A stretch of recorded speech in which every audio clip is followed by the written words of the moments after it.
The warning came at 3:47 a.m. on a Tuesday that would forever change human history. Jake Harrison hunched over a bank of quantum-encrypted monitors, his fifth energy drink slowly going flat beside a mountain of crumpled research notes. The United Earth Defense Command's Deep Space Listening Post in Chile's Atacama Desert hummed with a subtle tension that Jake had learned to recognize over years of thankless night shifts. Most would have dismissed the anomaly as another piece of cosmic background noise. Most analysts would have filed a routine report and forgotten about it by morning. But Jake Harrison was not most analysts. His fingers danced across holographic interfaces, pulling apart the signal like a digital surgeon. What began as a microscopic irregularity in long-range quantum communication bands slowly revealed something far more sinister. The patterns were too precise, too deliberate to be random. Each modulation carried a subtle complexity that spoke of intelligence, cold, calculated, and absolutely alien. "Computer," Jake called out, his voice rough from hours of continuous work. "Run full-spectrum analysis on the anomalous signal. Cross-reference with all known communication protocols." The AI's response was immediate. "Analysis in progress, Analyst Harrison. Preliminary findings suggest non-random origin, with 99.7% statistical certainty." Jake leaned closer to the monitors. His apartment-sized workstation was a marvel of human technological innovation, a personal command center that most military installations would envy. Custom-built quantum processors flickered with holographic displays, each screen showing different aspects of the mysterious signal. Something was coming. And it wasn't coming to say hello. The signal had characteristics that defied existing understanding of communication technologies. It wasn't just a message. It was a complex mathematical sequence that seemed to be mapping something. Star systems, planetary defenses, strategic vulnerabilities. A chill ran down Jake's spine as he realized the full implication. This wasn't just a communication. This was a reconnaissance mission. Outside the reinforced windows of the listening post, the Atacama Desert stretched into infinite darkness. Massive radio telescopes stood like silent sentinels, their dishes pointed toward the infinite black canvas of space. Jake had always loved this place, a location so remote, so perfectly positioned that it could capture the faintest whispers from the cosmic void. He began compiling his initial report, knowing full well how it would be received. The upper echelons of UEDC had grown complacent. Decades of relative peace had dulled humanity's edge. First contact scenarios were theoretical exercises, academic discussions held over expensive wine at diplomatic conferences. This was different. The quantum analysis continued, revealing layers of complexity that suggested an intelligence far beyond human comprehension. Each decoded segment suggested a civilization that viewed strategic planning on a scale humans could barely imagine. Star systems weren't just destinations. They were pieces on an incomprehensibly large game board. "Comparative analysis complete," the AI announced. "Signal matches no known communication protocol in our database. Origin point. Outside current mapped galactic regions." Jake's hands were shaking slightly. He knew what this meant. Humanity was about to receive its first genuine extraterrestrial contact, and everything suggested it wouldn't be a friendly visit. He initiated the highest-level communication protocols. Encrypted channels would carry his findings directly to the most secure networks. No bureaucratic filtering, no diplomatic niceties, just pure raw data that would force the highest levels of human leadership to sit up and take notice. The signal continued its silent dance across quantum communication bands, a mathematical ballet that spoke of preparation, of invasion. Outside, the first hints of dawn began to paint the Atacama's horizon. Another day was beginning for most of humanity, blissfully unaware that everything was about to change. Jake Harrison continued his work, watching, analyzing, preparing.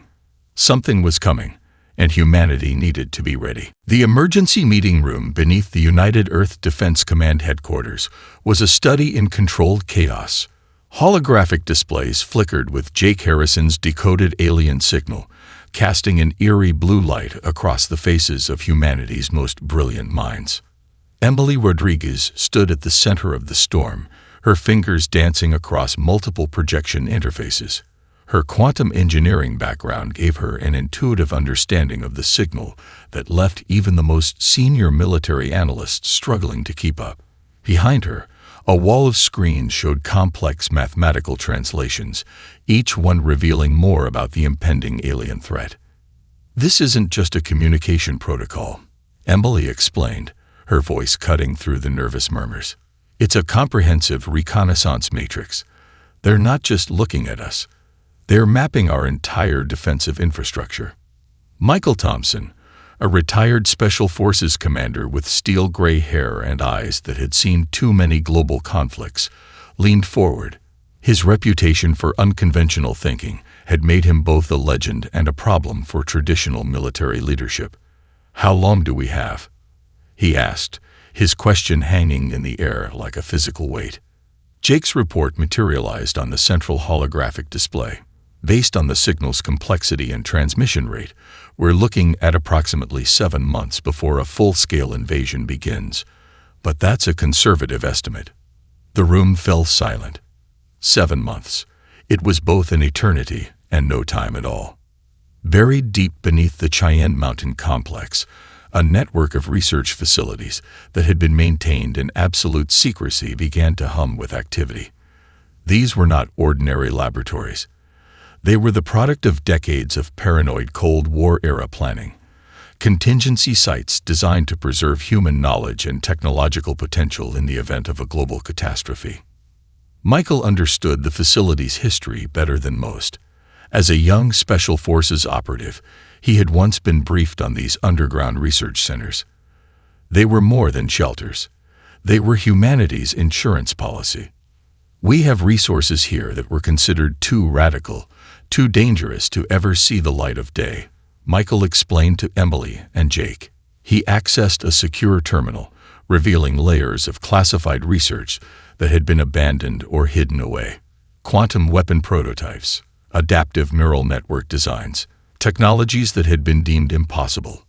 Emily's eyes lit up as she scrolled through the research archives. These neural network designs, they're decades ahead of anything in our current military systems.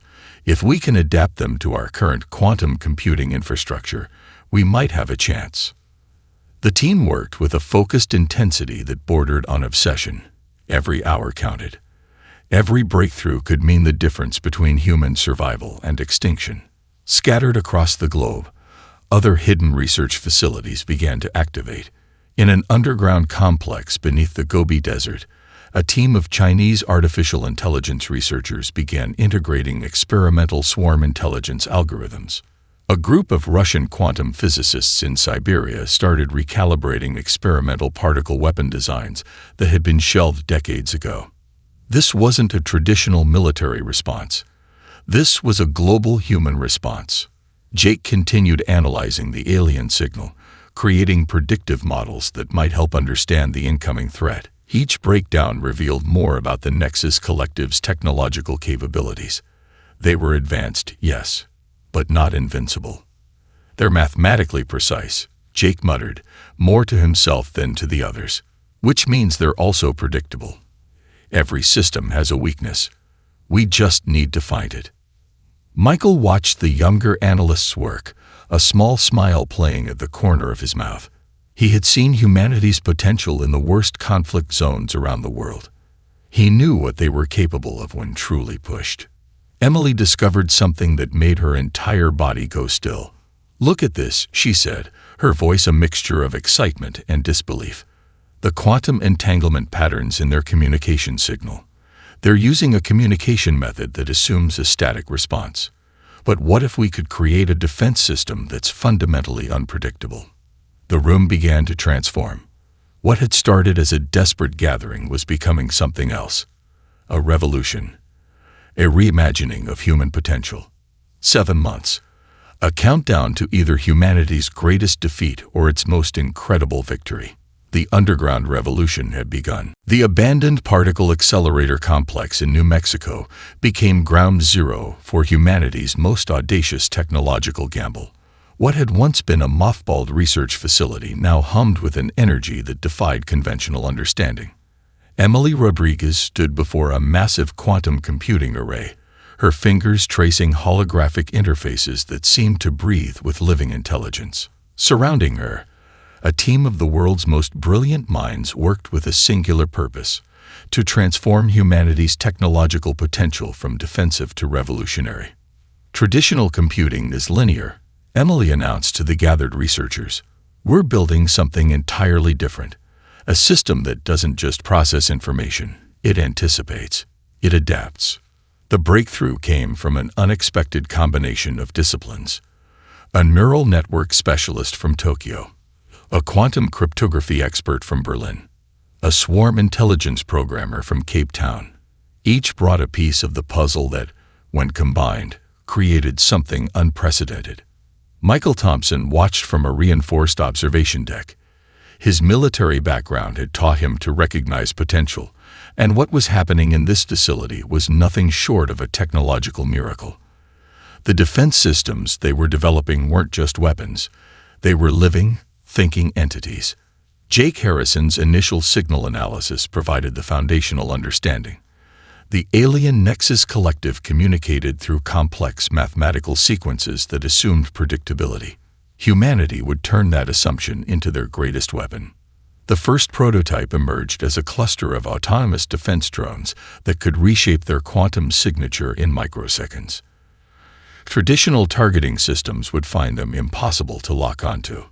Each drone was more than a machine. It was a distributed intelligence that could make split-second tactical decisions. We're not just building weapons, Jake explained during a briefing. We're creating a collective defense organism, something that thinks faster than any centralized computer system. Deep beneath the facility, experimental quantum entanglement generators pushed the boundaries of known physics. These weren't just defensive tools. They were a fundamental reimagining of how technology could interact with the universe. Dr. Aisha Kapoor, a quantum mechanics expert, demonstrated a breakthrough that left even the most skeptical researchers speechless. Watch, she said, activating a small device that seemed to exist in multiple states simultaneously. A holographic projection showed the device splitting, multiplying, then recombining, defying every known law of physics. Michael understood the military implications immediately. This isn't just about defense, he muttered. This is about creating a technological ecosystem that can respond to threats we can't even imagine yet. The global collaboration was unprecedented. Research facilities that had once been competitors now shared every breakthrough in real time. National boundaries dissolved in the face of an existential threat. Humanity was becoming something more than a collection of countries. It was becoming a unified intelligence. Experimental weapon systems took shape.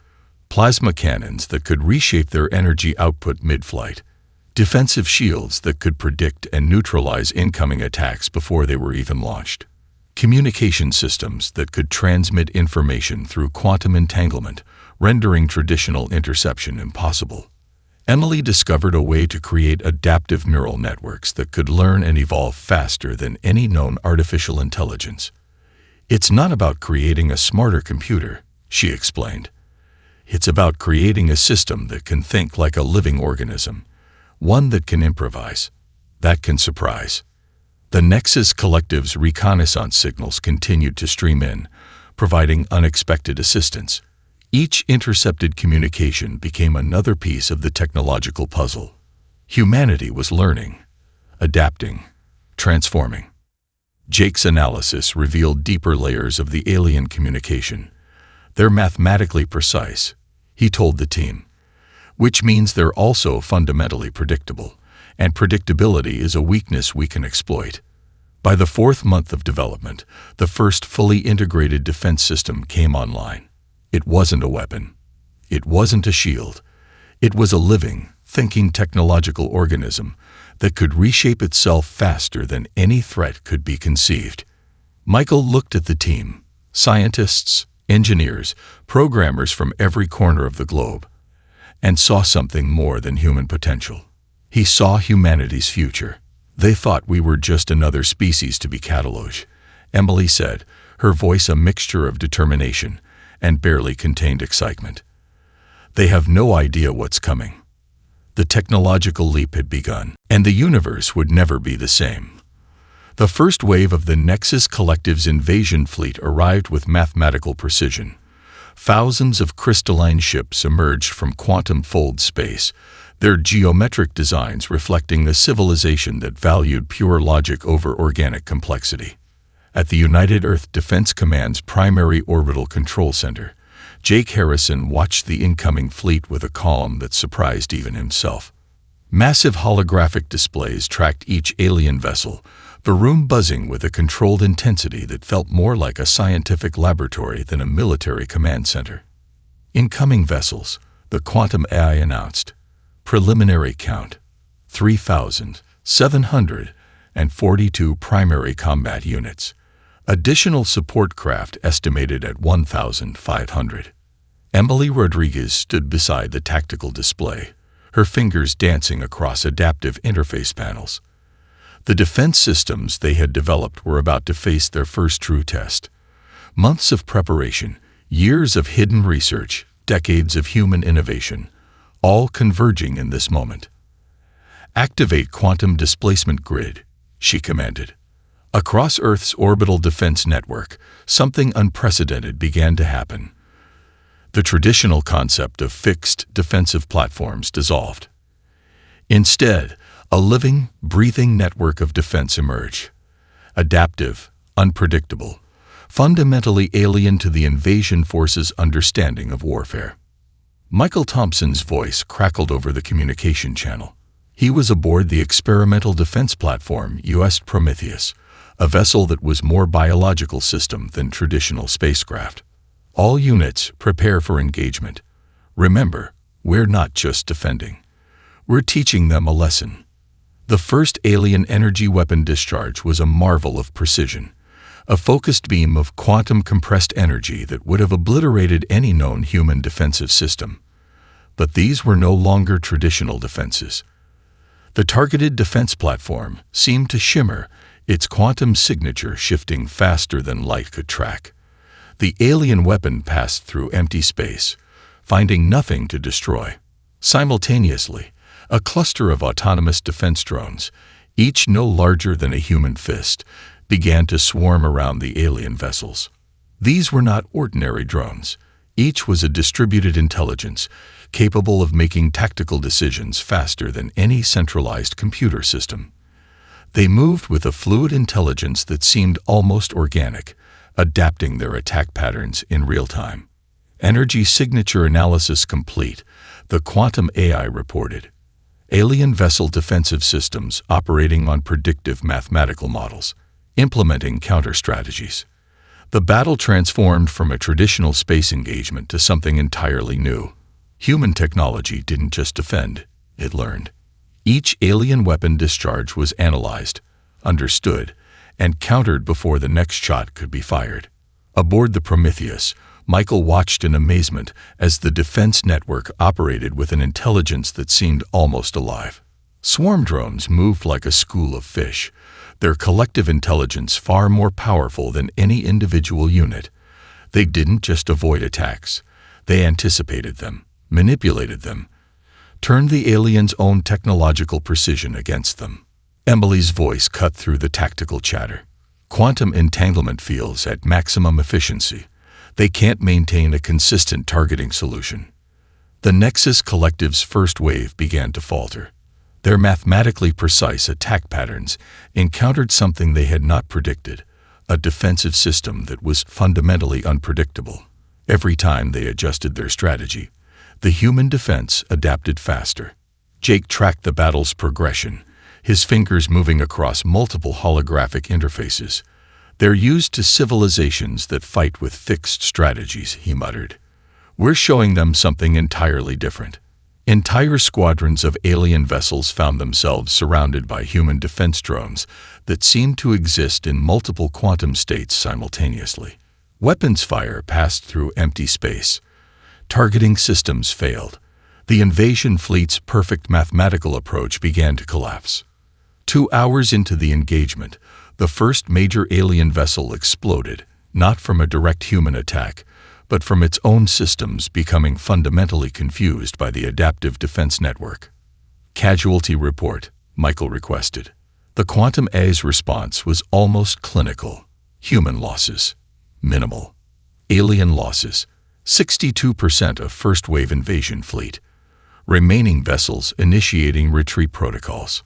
In the command center, a cheer began to build, but Emily and Jake exchanged a look of serious concentration. This was not a victory. This was a message.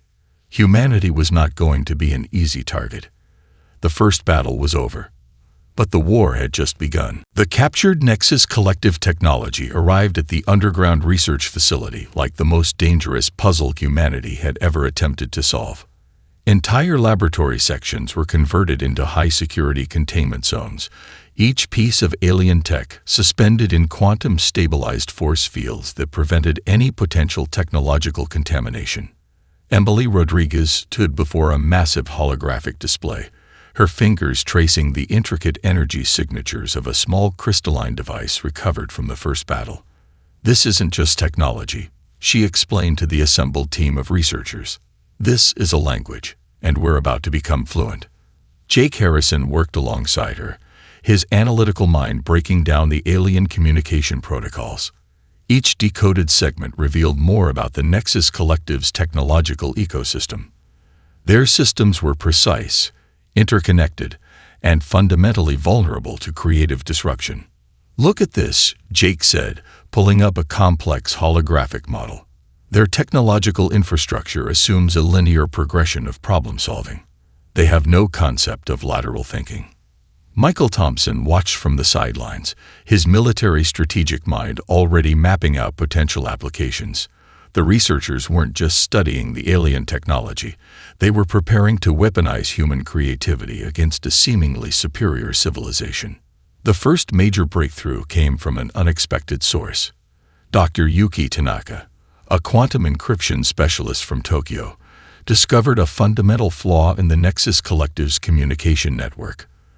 Their quantum entanglement protocols assumed a static universe, a fatal assumption when confronted with human unpredictability. "We can create communication viruses," Yuki explained, her holographic presentation showing how human-designed quantum algorithms could infiltrate and destabilize the alien network, not just disrupt their systems, completely rewrite their understanding of technological communication. Across the globe, hidden research facilities began to work in unprecedented harmony. A team in Sao Paulo developed adaptive nanoswarm technologies that could reshape themselves faster than the alien systems could track. Russian quantum physicists in Siberia created energy weapon prototypes that could change their fundamental quantum signature mid-discharge. The counteroffensive was more than a military strategy. It was a complete reimagining of technological warfare. Michael began designing the first truly adaptive starships. These weren't traditional spacecraft. They were living technological organisms that could think, adapt, and evolve faster than any centralized computer system. Each vessel would be of distributed intelligence, capable of making tactical decisions that would be incomprehensible to a mathematically precise alien mind. "We're not just building weapons," Michael told Emily and Jake during a strategy session. "We're creating a technological ecosystem that can respond to threats we can't even imagine yet." The U.S. Prometheus became the first prototype of this new technological approach. Its hull was composed of adaptive nanomaterials that could reshape themselves in milliseconds. Quantum computing systems that didn't just process information. They anticipated, learned, evolved. Emily's team discovered something truly revolutionary. By studying the captured alien technology, they found a way to create quantum communication networks that could transmit information faster than light, not through traditional means, but by exploiting quantum entanglement in ways the Nexus Collective had never conceived. "It's like they've been playing chess," Emily explained, "while we're inventing an entirely new game." Jake continued analyzing the alien communication signals, using each intercepted transmission as another piece of the technological puzzle. The Nexus Collective was providing them with the very tools needed to defeat them.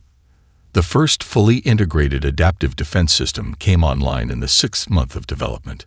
It wasn't a weapon. It wasn't a shield. It was a living, thinking technological organism that could reshape itself faster than any threat could be conceived.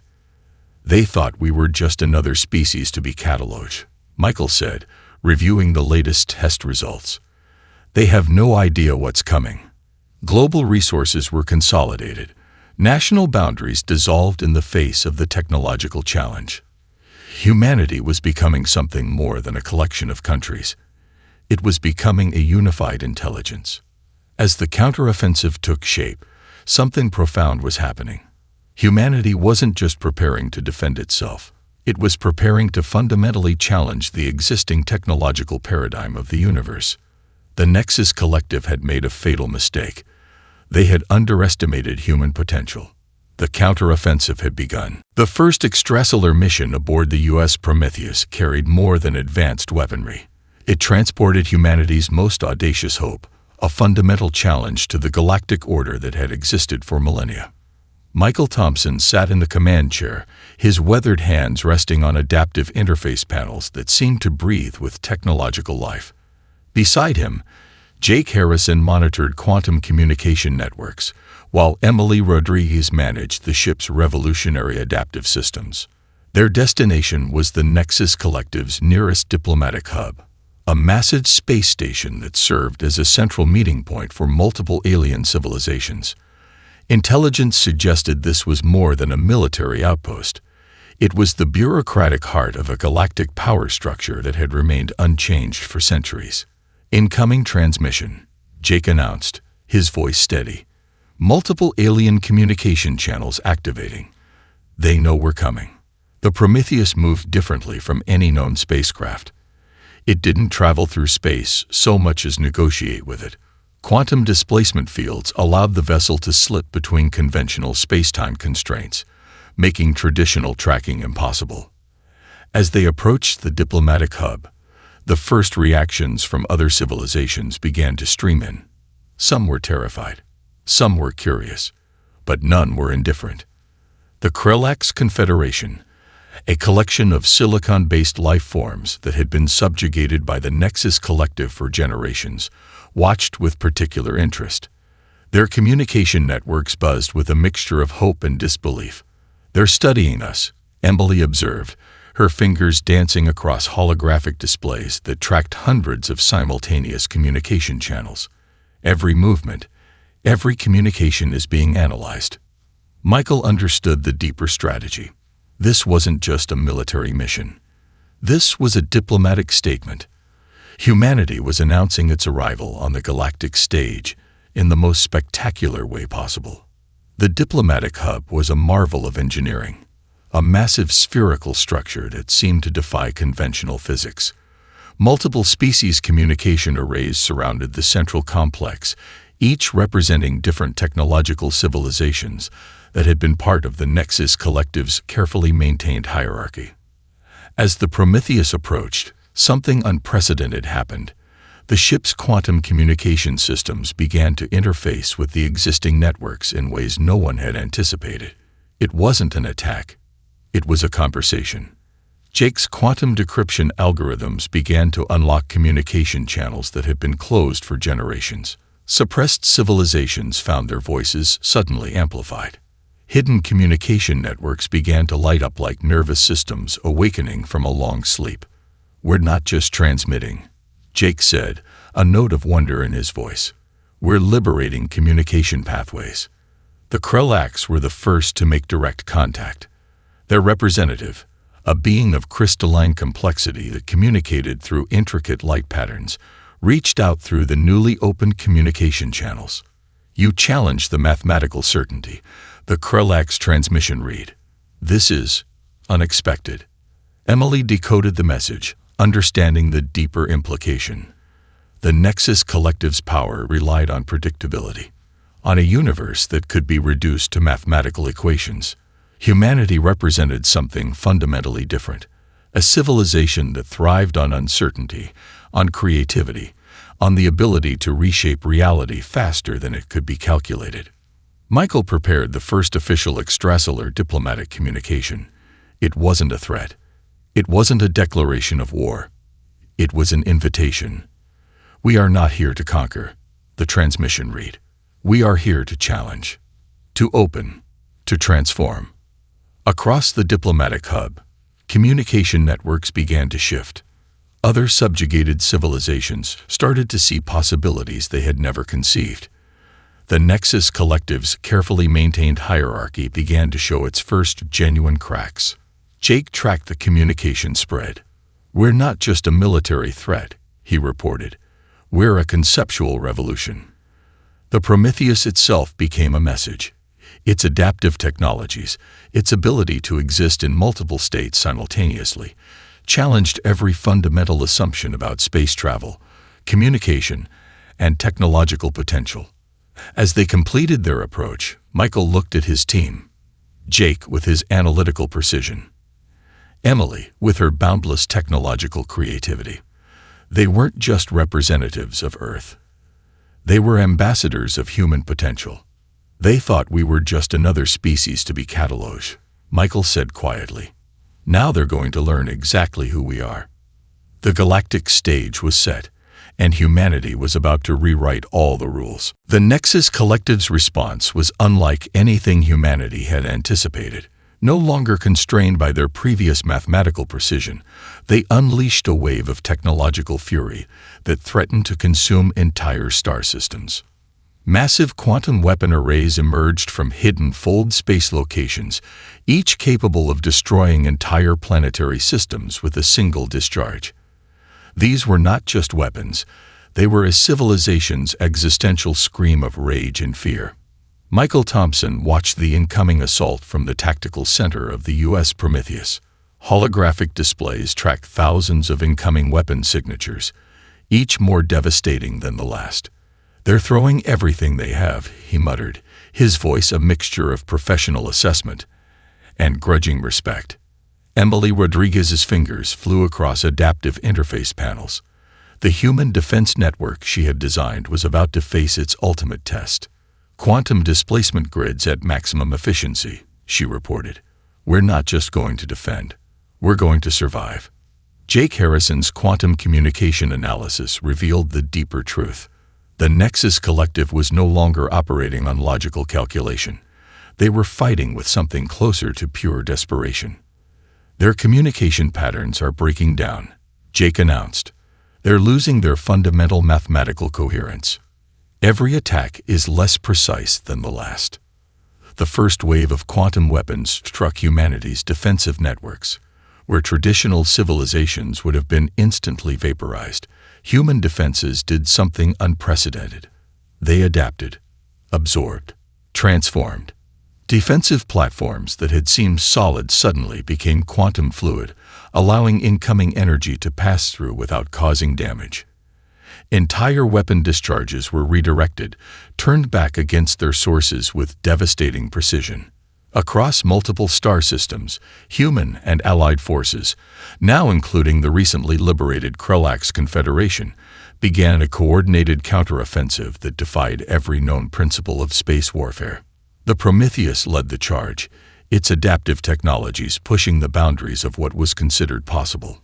Michael's tactical mind worked in perfect synchronization with the ship's distributed intelligence. Each movement was a complex dance, anticipating threats before they could even be conceived. Emily's breakthrough became fully apparent during the conflict. The defensive systems weren't just blocking attacks, they were learning from them. Each weapon discharge from the Nexus Collective became another piece of data, another opportunity for human technology to evolve. "They're mathematically perfect," Emily explained during a tactical briefing, "which means they're fundamentally predictable. And predictability is a weakness we can exploit." Quantum communication networks that the Nexus Collective had maintained for millennia began to destabilize. Hidden communication pathways that had been used to control subjugated civilizations suddenly became conduits of liberation. The Krellx Confederation's crystalline warships joined the human fleet, their technologies complementing human adaptive systems in ways no one could have predicted. Where the Nexus Collective saw chaos, humanity saw opportunity. Jake's quantum decryption algorithms began to tear apart the collective's communication infrastructure. It wasn't just a military attack, it was a fundamental challenge to their entire technological ecosystem. Entire sectors of space became battlegrounds of technological innovation. Weapon systems that could change their fundamental quantum signature mid-discharge. Defensive platforms that could exist in multiple states simultaneously. Communication networks that rewrite themselves faster than they could be tracked. The Nexus Collective's most advanced weapon platforms began to fail, not from direct destruction, but from a more fundamental breakdown.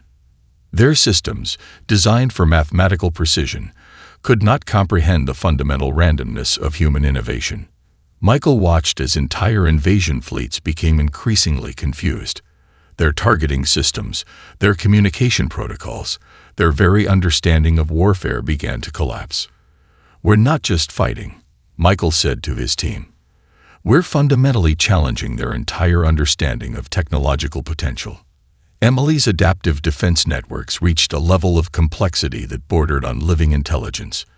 Each attack from the Nexus Collective was met not with simple resistance, but with a response that seemed to evolve in real time. As the battle reached its crescendo, something profound became clear. This was more than a conflict between civilizations. This was a fundamental reimagining of what technological potential could mean. The Nexus Collective had made a fatal mistake. They had underestimated humanity's capacity for innovation, for adaptation, for pure unbridled creativity. The final confrontation was about to begin, and the universe would never be the same. The aftermath of the conflict transformed more than just the physical universe. It rewrote the fundamental understanding of technological potential, civilization, and the nature of intelligence itself. Jake Harrison stood on the observation deck of the rebuilt United Earth Defense Command headquarters, studying holographic displays that tracked the ripple effects of humanity's victory. The Nexus Collective hadn't been destroyed. They had been fundamentally transformed. It wasn't about winning a war, Jake explained to the gathered diplomatic representatives from multiple liberated civilizations. It was about challenging a system that had remained unchanged for millennia. Emily Rodriguez worked alongside him, her adaptive technology research now the foundation of a new galactic communication and cooperation network. The technologies developed during the conflict were being shared, studied, reimagined. The Krellx Confederation representatives, beings of crystalline complexity that had once been a subjugated species, now sat as equals at the galactic negotiation table. Their liberation was more than a military victory. It was a fundamental restructuring of power dynamics. Michael Thompson, now serving as the primary diplomatic liaison, understood the deeper implications. This wasn't just about defeating an enemy. It was about creating a new model of galactic interaction. "We didn't conquer," Michael explained during a crucial diplomatic summit. "We demonstrated that there are alternative ways of existing, of thinking, of evolving." The technologies developed during the conflict began to transform multiple civilizations. Quantum communication networks that had once been tools of control became pathways of collaboration. Adaptive defense systems evolved into infrastructure that could respond to environmental and societal challenges in real time. Emily's research teams continued to push the boundaries of what was possible. The adaptive technologies that had been humanity's salvation were now being applied to solve challenges that had seemed insurmountable. Climate restoration, resource distribution, interstellar communication. Jake's quantum analysis revealed something profound. The conflict hadn't just been a war, it had been a conversation, a fundamental challenge to existing technological and social paradigms. Liberated civilizations began to develop technologies that reflected their newfound freedom. The Krellx developed communication systems that celebrated complexity and individuality. Other species began to reimagine their potential, no longer constrained by the Nexus Collective's rigid mathematical frameworks. The U.S. Prometheus became more than a military vessel. It became a symbol of what was possible when creativity was valued over mathematical precision. Its adaptive technologies were studied, shared, reimagined by multiple civilizations. We showed them that the universe is more complex than any mathematical model, Emily told a group of young researchers. That unpredictability is not a weakness. It's our greatest strength. Global resources that had been consolidated during a conflict remained united. The boundaries that had once divided humanity became increasingly irrelevant. They had faced an existential threat and emerged not just survivors, but transformative agents. Michael oversaw the establishment of the first truly collaborative galactic research initiative. Species that had once been enemies now worked together, sharing technologies, challenging each other's assumptions, celebrating difference. Jake's quantum communication networks became the foundation of a new galactic infrastructure. Information flowed freely. Civilizations that had been isolated for millennia began to connect, to share, to grow. The Nexus Collective's former territories became zones of unprecedented innovation.